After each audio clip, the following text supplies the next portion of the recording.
Good morning friends, स्वागत है आपका अपने YouTube channel study with Ravi Thakur पर। तो चलिए शुरुआत करते हैं आज के हिंदी ट्यूटोरियल वोकैबुलरी की। वोकैबुलरी से आज का पहला वर्ड है कंजंक्शन। कंजंक्शन यहाँ पे नाउन की तरह यूज हुआ है। कंजंक्शन का मतलब होता है चीज़ों में आपस में मेल होना, जोड़ होना, संगम होना उनका, उसे बोला जाएगा conjunction. A conjunction of two और more things is occurrence of them at the same time और place is called conjunction. Synonyms आप देख सकते हैं जंक्शन, यूनियन, कोइंसिडेंस, कनेक्शन और अलाइनमेंट। एंटोनिम्स है सेपरेशन, डिवीजन, केओस, डिटैचमेंट और डाइवर्जेंस। एग्जाम्पल देख लीजिए, the conjunction of two events, तो किन्हीं दो कार्यक्रमों के समागम की, मेल की बात की गई है, उनका आपस में इकट्ठा होना, जोड़ होना किन्हीं दो इवेंट का। अगला हमारा शब्द है ऑब्लिगेशन। ऑब्लिगेशन यहाँ पे नाउन की तरह यूज हुआ है। ऑब्लिगेशन का मतलब होता है ऐसा कोई काम जिसे करने के हम वचनबद्ध हैं, जो हमारी मॉरल रिस्पॉन्सिबिलिटी बनती है या कानूनी रूप से बाध्य बाध्य बाध्य है हम उस काम को करने के, उसे बोला जाएगा obligation. The state of having to do something because it is a law और ड्यूटी और because you have promised. Synonyms आप देख सकते हैं duty, responsibility, commitment, liability. Antonym से ऑप्शन, सेलेक्शन, लिबर्टी और चॉइस। एग्जाम्पल देख लीजिए, we have an obligation to help people who are in need. हमें बात कही गई एग्जाम्पल में कि जो नीडी पर्सन होते हैं, हमें चाहिए कि उन्हें उन्हें उन्हें बिल्कुल से हमें हेल्प करनी चाहिए। जो हमारा ये मॉरल राइट मतलब ये हमारा कर्तव्य बनता है, राइट तो नहीं, ये हमारा कर्तव्य बनता है, ड्यूटी हमारी बनती है, जो प्रॉब्लम में फंसे लोग होते हैं उनकी हम हेल्प करें। अगला हमारा वर्ड है डायकोटमी। डायकोटमी वर्ड ये कल भी यूज हुआ था, बहुत इंपॉर्टेंट ये वर्ड है। डायकोटमी का मतलब होता है, इसको नोट कर लीजिएगा, डायकोटमी का मतलब होता है चीजें एक दूसरे के विपरीत होना, भेदभाव होना एक दूसरे के साथ, है ना, उसे बोला जाएगा dichotomy. If there is a dichotomy between two things, there is a very great difference or opposition between them. Synonyms आप देख सकते हैं difference, split, polarity, separation और division. Antonyms है similarity, alikeness, sameness और agreement. यदि आपको यहाँ से अर्थ क्लियर नहीं होता है तो सिनोनिम से बिल्कुल एकदम क्रिस्टल क्लियर आपको इसका मीनिंग समझ में आ जाएगा। यदि थोड़ी सी मेरी एक्सप्लेनेशन में भी थोड़ी प्रॉब्लम होती है तो सिनोनिम्स देख के एकदम फ्रिक्वेंटली आप उसके अर्थ को समझ सकते हैं, किसी भी शब्द के अर्थ को। एंटोनिम्स आप देख सकते, अच्छा एग्जाम्पल आप देख सकते हैं, the dichotomy between eastern and western culture. तो ईस्टर्न और वेस्टर्न कल्चर के बीच में भेदभाव या इस तरह से डिफरेंसेस की बात की गई है। अगला हमारा शब्द है प्रोटैगनिस्ट। प्रोटैगनिस्ट यहाँ पे नाउन की तरह यूज हुआ है वर्ड, न्यू वर्ड है, नोट कर लीजिएगा। प्रोटैगनिस्ट का मतलब होता है एक, जैसे एक मूवी में हीरो होता है, किसी भी प्रॉब्लम को सॉल्व करने वाला, जो मतलब इनिशिएटिव ले, प्रमुख, नायक या अग्रणी रहना किसी भी काम में, उसे बोला जाएगा protagonist. Someone who is protagonist of an idea और movement is a supporter of it. Synonyms आप देख सकते हैं hero, champion, supporter, leading man. Antonyms है एंटागनिस्ट, अपोजर, opposition और challenger। एग्जाम्पल देख लीजिए, the protagonist will encounter obstacles on the path to the resolution of the conflict. तो किसी तरह की कोई कन्फ्लिक्ट के रेजोल्यूशन की बात की जा रही है कि जो नायक होगा, जो व्यक्ति अग्रणी व्यक्ति होगा, उसे बहुत सारी समस्या, ऑब्स्टेकल्स का जो है वो सामना करना पड़ेगा, मतलब सामना भी करना पड़ेगा और उन्हें एनकाउंटर भी करना पड़ेगा, मतलब सॉल्व भी करना पड़ेगा, उसे जूझना भी पड़ेगा। अगला हमारा शब्द है बेडरॉक। यहाँ पे ये वर्ड नाउन की तरह यूज हुआ है। बेडरॉक का मतलब होता है किसी भी बात का एक मजबूत ठोस कोई आधार होना, आधारशिला, सुदृढ़ आधार। कल हमने वर्ड पढ़ा था कॉर्नर स्टोन, देखिए, तो वही चीज़ है, जब कोई मकान बनाता है तो उसका एक पहले नींव तैयार की जाती है, एक बेस तैयार किया जाता है, तो किसी भी बात का कोई एक मजबूत आधार होना, उसे बोला जाएगा bedrock. The bedrock of something is the principle, ideas और facts on which it is based. Synonyms आप देख सकते हैं बेस, फाउंडेशन, फंडामेंटल्स और कॉर्नरस्टोन। एंटोनिम्स इसके टॉप, सीलिंग, एक्मे, हेड और आफ्टर केयर। एग्जाम्पल देख लीजिए, mutual trust is the bedrock of a relationship. तो हम सभी जानते हैं कि किसी भी रिलेशनशिप में जो म्यूचुअल, आपसी दोनों के बीच में जो म्यूचुअल विश्वास, म्यूचुअल ट्रस्ट जो होता है, बहुत एक ज़रूरी चीज़ होती है। विश्वास पे ही टिका होता है कोई भी रिलेशनशिप, कोई भी रिश्ता। अगला हमारा शब्द है डिग्निटी। यहाँ पे ये वर्ड नाउन की तरह यूज हुआ है। डिग्निटी का मतलब होता है अपनी मान मर्यादा, प्रतिष्ठा, गरिमा, गौरव, प्राइड, सेल्फ रिस्पेक्ट, उसे बोला जाएगा dignity. Your dignity is the sense that you have of your own importance and value and other people's respect for you is called dignity. Synonyms देख लीजिए, pride, self respect, nobility और grandeur। Antonyms है dishonor, worthlessness, shame और disgrace। Example आप देख सकते हैं, she still has her dignity, किसी महिला की बात की जा रही है कि वो उसमें भी अपनी वो टिकी, अपनी मर्यादा पे, अपनी गरिमा पे वो कायम है, प्रतिष्ठित है।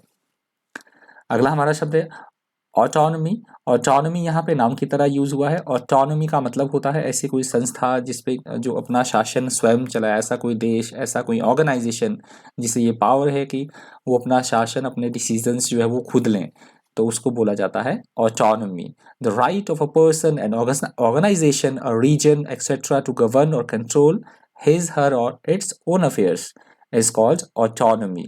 सिनोनिम्स आप देख सकते हैं, freedom, independence, liberty, sovereignty. Antonyms है डिपेंडेंस, कैपिटिविटी, कंस्ट्रेंट और एनसेल्वमेंट। एग्जाम्पल देख लीजिए, teenagers should have the autonomy to make their own decisions in preparation for their lifes as adult. की जो टीनेजर्स होते हैं, बाल्य जो अवस्था होती है, जो बीच की अवस्था जो होती है अडल्ट होने से पहले वाले बच्चों की, तो उन्हें अपने मतलब स्वयं डिसीजन, ये कहा गया है एग्जाम्पल में कि उन्हें ये स्वतंत्रता दी जानी चाहिए कि वो अपने डिसीजंस, जो अपने निर्णय हैं वो खुद ले सके धीरे धीरे, क्योंकि आगे प्रिपेयर होने के लिए, अडल्ट की एज में प्रिपेयर होने के लिए ऐसा करना होगा पेरेंट्स को कि वो अपने डिसीजंस जो है वो खुद लेना शुरू करे टीनेजर में ही, जो आगे वो प्रिपेयर हो सके अडल्ट अपनी युवावस्था के लिए। अगला हमारा शब्द है फेडेलिटी। फेडेलिटी यहाँ पे नाउन की तरह यूज हुआ। फेडेलिटी का मतलब होता है किसी के साथ वफादारी रखना, पूरी तरह से ईमानदारी रखना, उसे बोला जाता है Fidelity. Fidelity is a loyalty to a person, organization or a set of beliefs is called fidelity. Fidelity के synonyms है faithfulness, loyalty, allegiance, constancy और devotion. Antonyms है इसके disloyalty, infidelity, falsity और unfaithfulness. Example आप देख सकते हैं, women expect fidelity from their men, कि जो वुमेन को ये आशा की जाती है कि वो मतलब वफादारी रखे, अब मतलब मेन के साथ वो वफादारी रखे। इस तरह से ये एग्जाम्पल मैंने दिया है कि उनसे हमेशा महिलाओं से ये आशा की जाती है कि वो ईमानदार रहे, वफादार रहे। अगला हमारा शब्द है टेन्युअस। यहाँ पे एडजेक्टिव की तरह ये वर्ड यूज हुआ है। टेन्युअस का मतलब होता है ऐसी कोई चीज़ या तो बहुत कमज़ोर हो, अनसर्टन हो, या फिर अनिश्चित कोई बात होना, दोनों कंटेक्स्ट में आप देख लीजिएगा, उसे बोला जाएगा टेन्युअस। बहुत कमज़ोर होना जिसे इजीली ब्रेक किया जा सके, या ऐसी कोई स्थिति, ऐसी कोई बात जिसके बारे में कुछ ना कहा जा सके। अनसर्टन हो, जिसके बारे में अनिश्चितता हो। वेरी वीक और अनसर्टेन इज कॉल्ड टेन्युअस। सिनोनिम्स आप देख सकते हैं, माफ कीजिएगा, फ्रेजाइल, स्लेंडर, वीक और फीबल। एंटोनिम्स है सब्सटेंशियल, हेल्दी, स्टेबल और सिग्निफिकेंट।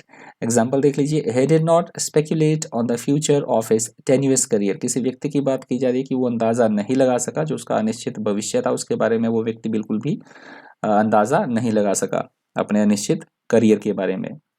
अगला हमारा शब्द है सोवेंटी। यहाँ पे ये वर्ड नाउन की तरह यूज हुआ है। सोवेंटी का मतलब होता है वही जो ऑटोनॉमी का सिनोनिम्स था। ये यदि आप अभी थोड़ा पहले हमने पढ़ा, एक दो स्लाइड पहले, ऑटोनॉमी।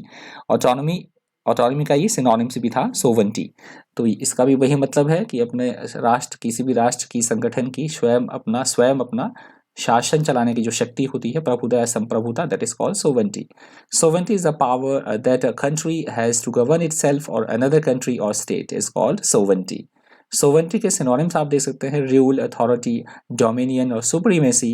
एंटोनिम्स है डिपेंडेंस, सर्विट्यूड, सबमिशन और रिटेंशन। एग्जाम्पल देख लीजिए, in a democracy sovereignty rests in the people. तो हम सभी जानते हैं जो डेमोक्रेसी में जो इस तरह से जो शासन व्यवस्था होती है वो लोगों के हाथों में होती है, क्योंकि उन्हें वोट देने का अधिकार होता है लोकतंत्र में। अगला हमारा शब्द है कॉन्स्क्रिप्शन। कॉन्स्क्रिप्शन यहाँ पे नाम की तरह यूज हुआ है, ये भी न्यू वर्ड है। कॉन्स्क्रिप्शन का मतलब होता है जहाँ पे अनिवार्य रूप से किसी घर के एक सदस्य को सेना में कुछ समय के लिए मतलब अपनी सेवाएं देनी होती है। अनिवार्य सैनिक सेवा या सेना में अनिवार्य भर्ती, उसे बोला जाता है कॉन्स्क्रिप्शन। न्यू वर्ड है, ध्यान देके इसको समझ लीजिएगा। Conscription is officially making people in a particular country join the armed forces. Synonyms आप देख सकते हैं, selective service, recruitment, enlistment और induction. Antonyms है dismissal, aloneness, discharge और disconnection. Example देख लीजिए, all adult males will be liable for conscription। तो ये बात कही गई कि सभी adult मेल हैं वो ये उत्तरदायी होते हैं इस तरह की अनिवार्य सैनिक सेवा के लिए। अगला हमारा शब्द है अपसर्ड। यहाँ पे ये वर्ड नाउन की सॉरी माफ कीजिएगा एडजेक्टिव की तरह यूज हुआ है। अपसर्ड का मतलब होता है मूर्खतापूर्ण, ऐसी कोई बात कहना जिसका कोई मतलब ही ना हो, ऐसी कोई बात करना मूर्खतापूर्ण, निरर्थक या बेतुकी कोई बात, उसे बोला जाएगा absurd. If you say that something is absurd, you are criticising it because you think that it is ridiculous और that it does not make sense. Synonyms आप देख सकते हैं रिडिकुलस, सिली, स्टूपिड और फुलिश। एंटोनिम्स है wise, logical, sensible और clever. Example देख लीजिए, it was absurd and illogical to go out into such a storm. तो बाहर बहुत सारा तूफान की बात होगी, बहुत सारा मौसम खराब था, बाहर तूफान आया हुआ था, तो ये बिल्कुल मूर्खता भरी बात होगी कि हम इस तूफान में, कोई लॉजिक नहीं बनता कि हम घर से बाहर निकलें। अगला हमारा शब्द है कोवर्सिव। यहाँ पे ये वर्ड एडजेक्टिव की तरह यूज हुआ है। कोवर्सिव का मतलब होता है कठोरता के साथ पेश आना, किसी के साथ बिल्कुल कठोर रूप से बिहेव करना, उसे बोला जाएगा coercive. Coercive measures are intended to force people to do something that they do not want to do. Synonyms आप देख सकते हैं वॉयलेंट, फोर्सिबल, कंपल्सरी और फोर्सफुल। एंटोनिम्स है पावरलेस, अकाउंटेबल, डोमिनेटेड और माइल्ड। एग्जाम्पल देख लीजिए, supreme court said that no coercive step should be taken against Kolkata police commissioner Rajiv Kumar. तो ये कलकत्ता के पुलिस कमिश्नर राजीव कुमार की बात हो रही है कि सुप्रीम कोर्ट ने ये आदेश दिया है, ये कहा है कि उनके प्रति किसी भी तरह के कोई जो कठोर कदम है नहीं उठाया जाए, किसी भी तरह का कोई कठोर एक्शन ना लिया जाए। अगला हमारा शब्द है कनेटेशन। कनेटेशन ये भी न्यू वर्ड है, नोट कर लीजिएगा इसे भी। कनेटेशन का मतलब होता है, मतलब हम कुछ बात बोल रहे हैं, कोई हम शब्द बोल रहे हैं तो उसका कुछ और अर्थ भी निकले, और अर्थ भी निकलना और भाव भी निकलना और मीनिंग निकलना उस शब्द का, उसे बोला जाता है connotation. The connotation of a particular word और नेम आर द आइडियाज और qualities which it makes you think of, that is called connotation. Connotation का सिनोनिम्स आप देख सकते हैं इम्प्लीकेशन, मीनिंग, अंडरटोन, इम्पोर्ट और सेंस। एंटोनिम्स है मिसकंसेप्शन, डेनोटेशन, रेशो और एरर। एग्जाम्पल देख लीजिए, it's just one of those words that got so many negative connotations. तो किसी एक शब्द की बात की जा रही है कि बहुत सारे जो जिसके कोई अलग बहुत सारे नेगेटिव अर्थ निकाले जा रहे हैं, उस शब्द में से ये भी एक शब्द है जिसके कई नेगेटिव मीनिंग निकाले जा रहे हैं। अगला हमारा शब्द है रिलक्टेंस। यहाँ से दूसरे एडिटोरियल का हेडिंग भी शुरू हो रहा है, आप देख सकते हैं। रिलक्टेंस का मतलब होता है किसी भी काम को करने की हमारी बिल्कुल भी इच्छा ना है, हम बच रहे हैं, बिल्कुल भी इच्छा ना हो, हम बच रहे हैं उस काम को करने के लिए, अरुचि दिखाना, अनिच्छा, विमुखता दिखाना, that is called reluctance. A certain degree of unwillingness. Synonyms आप देख सकते हैं हेजिटेशन, अवर्शन, डाउट और dislike. Antonyms alacrity, enthusiasm, affinity और डिजायर। एग्जाम्पल देख लीजिए, he was very reluctant to admit his mistakes. किसी व्यक्ति की बात हो रही है कि वो बिल्कुल भी तैयार, अपनी गलतियों को बिल्कुल भी वो मानने के लिए तैयार नहीं था। अगला हमारा शब्द है ऑफिसकेट। ऑफिसकेट यहाँ पे वर्ब की तरह यूज हुआ है। ऑफिसकेट का मतलब होता है जानबूझकर किसी काम में किसी तरह का कोई अड़ंगा पैदा करना, व्यवधान पैदा करना, कठिनाई उत्पन्न करना या अस्पष्ट बनाना चीजों को, उसे बोला जाता है ऑफिसकेट। द एक्ट और an instance of making something obscure, dark और डिफिकल्ट टू अंडरस्टैंड। सिनोनिम्स आप दे सकते हैं mystification, mystification, puzzlement, bafflement, confusion. Antonyms है क्लैरिफिकेशन, एक्सप्लेनेशन, सोल्यूशन और एक्यूरेसी। एग्जाम्पल देख लीजिए, she was criticised for using arguments that obfuscated the main issue. किसी महिला की बात हो रही है कि उसकी बहुत ज़्यादा निंदा की गई क्योंकि वो जो कोई मेन इशू था उससे हटकर वो आर्गुमेंट्स दे रही थी, उस इशू से भटकाने के लिए, उस प्रॉब्लम को सॉल्व करने के लिए कुछ और ही आर्गुमेंट दे रही थी, तो इसलिए उसका बहुत ज़्यादा मतलब मेन मुद्दे से वो भटका रही थी महिला, तो इसलिए बहुत ज़्यादा उसका क्रिटिसाइज किया गया। अगला हमारा शब्द है वनरेबल। वनरेबल यहाँ पे एडजेक्टिव की तरह यूज हुआ है। वनरेबल का मतलब होता है ऐसी कोई चीज जो बेहद नाजुक हो, कमजोर हो, संवेदनशील हो, उसे बोला जाएगा vulnerable. Someone who is vulnerable is weak and without protection with the result that they are easily hurt physically or emotionally. Synonyms आप देख सकते हैं exposed, susceptible, unprotected और defenseless. Antonyms है safe, secure, invulnerable और guarded. Example देख लीजिए, old people are particularly vulnerable members of our society. तो हम सभी जानते हैं जो बूढ़े लोग होते हैं वो हमारी समाज के बहुत ही मतलब उन्हें बहुत केयर की ज़रूरत होती है, केयर की ज़रूरत होती है, बहुत ही वो निर्बल या दुर्बल वो ऐसे लोग होते हैं जो बहुत बूढ़े हो चुके होते हैं। तो ये लास्ट वर्ड था आज के द हिंदू ट्यूटोरियल वोकैबुलरी का। रिवीजन करते हैं फटाफट से, कितने आपको चीज़ें याद रही, कितने वर्ड आपके दिमाग में रहे। चलिए फटाफट से रिवीजन करते हैं। पहला हमारा वर्ड था ऑब्लिगेशन। ऑब्लिगेशन का मतलब होता है ऐसा कोई काम जो जिसे करने के हम बिल्कुल से जो हमारी ड्यूटी बनती है, मॉरल ड्यूटी बनती है, या हमें जो करना कानूनी तौर पर हम बाध्य हैं किसी काम को करने के लिए, या हमारी फिर मॉरल ड्यूटी बनती है किसी काम को करने की, उसे बोला जाता है ऑब्लिगेशन। नेक्स्ट हमारा वर्ड था कंजंक्शन। कंजंक्शन का मतलब होता है चीज़ों को आपस में एक सूत्र में पिरोना, जोड़ना, मेल, संगम किसी तरह का, दैट इज कॉल्ड कंजंक्शन। अगला हमारा शब्द था डायकॉटमी। डायकॉटमी कल भी ये वर्ड यूज हुआ था। डायकॉटमी का मतलब होता है चीज़ों में आपस में मतभेद होना, डिफरेंसेस होना, उलट होना चीज़ें एक दूसरे के, उसे बोला गया था डायकॉटमी। अगला हमारा शब्द था प्रोटैगनिस्ट। प्रोटैगनिस्ट होता है ऐसा व्यक्ति जो कि किसी भी समस्या के समाधान के लिए इनिशिएटिव लेता है, जस्ट लाइक हीरो आप समझ सकते हैं, जो इनिशिएटिव लेता है किसी भी प्रॉब्लम को सॉल्व करने के लिए या किसी भी समस्या का समाधान करने के लिए, उसे बोला जाएगा प्रोटैगनिस्ट। अगला हमारा शब्द था बेडरॉक। बेडरॉक का मतलब होता है किसी भी बात की एक मजबूत आधारशिला होना, कोई चीज़ मतलब आधारित होना किसी बात पे और ठोस वो आधार हो, उसे बोला जाता है बेडरॉक। अगला हमारा शब्द है डिग्निटी। डिग्निटी होता है हमारी मान, मर्यादा, प्रतिष्ठा, गौरव, उसे बोला जाता है डिग्निटी। अगला हमारा शब्द ऑटोनॉमी। ऑटोनॉमी का मतलब होता है किसी भी संस्था की, किसी भी देश की स्वयं जो शासन चलाने की शक्ति होती है, स्वयं वो अपने निर्णय जो है वो खुद ले सके, उसे बोला जाता है ऑटोनॉमी। मतलब स्वयं शासन शक्ति या स्वयं निर्णय लेने की शक्ति, that is called autonomy. Independence आप देख सकते हैं, फ्रीडम, सेल्फ रिलायंस। अगला हमारा शब्द था फेडेलिटी। फेडेलिटी का मतलब होता है किसी के भी प्रति पूरी तरह से ईमानदारी रखना, वफादारी रखना, उसे बोला जाता है फेडेलिटी। अगला हमारा शब्द है टेन्यूअस। टेन्यूअस का मतलब होता है ऐसी कोई चीज़ जो बिल्कुल से भंगुर हो, क्षण भंगुर, टूटने वाली हो एकदम से बिल्कुल, या फिर अनिश्चितता हो किसी बात में, अनसर्टिनिटी हो, उसे बोला जाता है टेन्यूअस। अगला हमारा शब्द है सोवेंटी। सोवेंटी का मतलब होता है किसी भी देश को स्वयं जो अपने शासन चलाने की जो शक्ति होती है, उसे बोला जाता है सोवेंटी। जस्ट लाइक जैसे ऑटोनॉमी है, उसी का आप ये सिनोनिम्स था सोवेंटी भी। अगला हमारा शब्द था कॉन्स्क्रिप्शन। ये न्यू वर्ड था, मैंने बताया था आपको।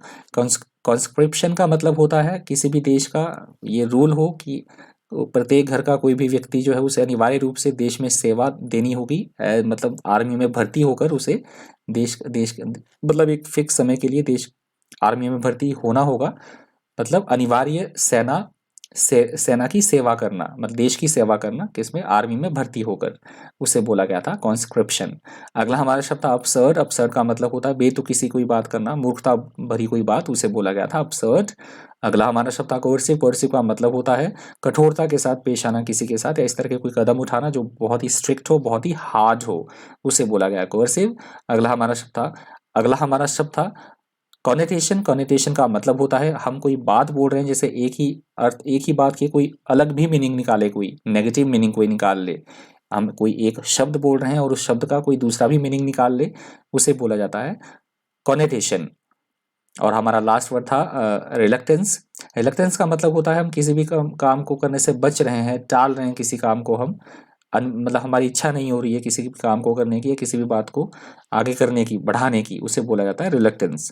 नेक्स्ट हमारा वर्ड था ऑफिसकेट। ऑफिसकेट का मतलब होता है जानबूझकर किसी भी चीज़ में प्रॉब्लम क्रिएट करना, अड़ंगा डालना, बाधा डालना, अस्पष्ट बनाना चीज़ों को, उसे बोला गया था ऑफिसकेट। और लास्ट हमारा वर्ड था वनरेबल। वनरेबल का मतलब होता है ऐसी कोई चीज़ जिसे इजीली हर्ट किया जा सकता है फिजिकली या मेंटली, जो कि बहुत ज़्यादा दुर्बल हो, कमज़ोर हो, नाजुक हो, दैट इज कॉल्ड वनरेबल।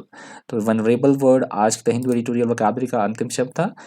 इस वीडियो में इतना ही। इसी तरह के इन्फॉर्मेटिव वीडियोज़ के लिए बन रही है चैनल पर। Thank you, thanks for watching.